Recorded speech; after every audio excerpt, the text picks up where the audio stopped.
Hello and welcome to Council Recap, where we take the content of the City Council meetings and give you the breakdown. I'm Kayla Moeller. There were a few presentations this week. First, Greg Sajucci gave an update about code enforcement. The three areas of focus this year are COVID-19 restrictions, Community Improvement Task Force with the Metro Police Division, and municipal code enforcement. Next, there were two certificates of appreciation for years of service presented to Russell Miyahira, who was the city attorney since 2009.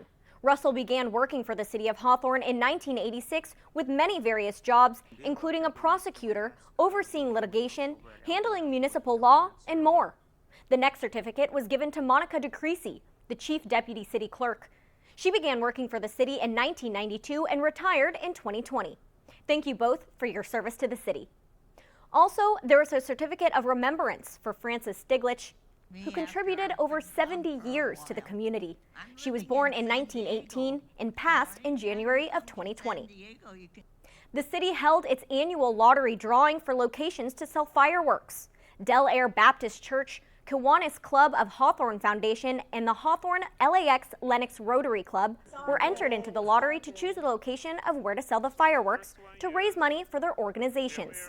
There are several other organizations who are already grandfathered in. In the resolution portion of the meeting, Resolution 8273 was adopted to order the Director of Public Works to prepare a report for the Street Lighting Maintenance District of the City of Hawthorne for fiscal year 2021 to 2022. The rates of street lighting charges have not increased for 47 years, so the rates will be assessed. Resolution 8274 was adopted to levy weed abatement assessments and also hold a public hearing on June 8, 2021 at 6 p.m. This is the first step in the annual weed abatement assessment process. Next, Resolution 8275 was passed to adopt equal pay in the city of Hawthorne. In the United States, full-time working women make about 82 cents for every dollar compared to their male counterparts. The city of Hawthorne is in support of equal pay and closing the gap. Then, in the general matters portion, City Council voted to approve interim city manager Vontre Norris as the city's labor negotiator with respect to the Hawthorne Executive Group, the Hawthorne Municipal Employees Association, the Hawthorne Police Management and Supervisory Group, and the Hawthorne Police Officers Association. The city manager's consent calendar had a few items this week.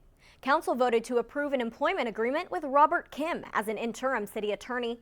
Next, City Council approved and authorized the city manager to execute a professional consulting services agreement between the City of Hawthorne and the Highest Group, LLC.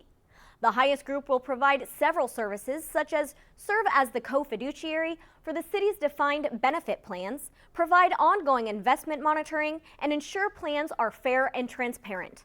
The city's Finance and Human Resources departments will provide assistance to the committee and oversee the agreement with the Highest Group.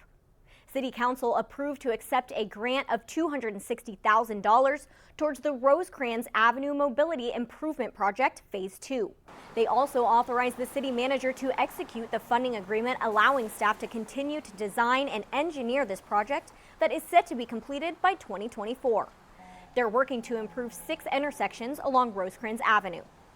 Then City Council approved and authorized the Director of Public Works to execute an agreement with South Bay Ford to provide original equipment manufacturing parts and services for all city-owned vehicles.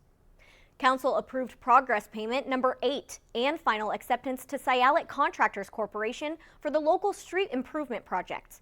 The project will rehabilitate streets in Bodger Park, Holly Glen, Moneta Gardens, and several other neighborhoods to make them safer, improve drivability, and adhere with ADA compliance. City Council approved a change purchase order to J. Lee Engineering, Inc., who is currently assisting the city with plan checking and inspection services on significant projects, overflow works, and emergency conditions. On the city attorney's calendar, Council voted to approve an employment agreement with Vontre Norris as an interim city manager. Lastly, 2 claims were denied and 2 claims were approved. Well, that's it for the meeting this week. Thank you for joining us for Council Recap.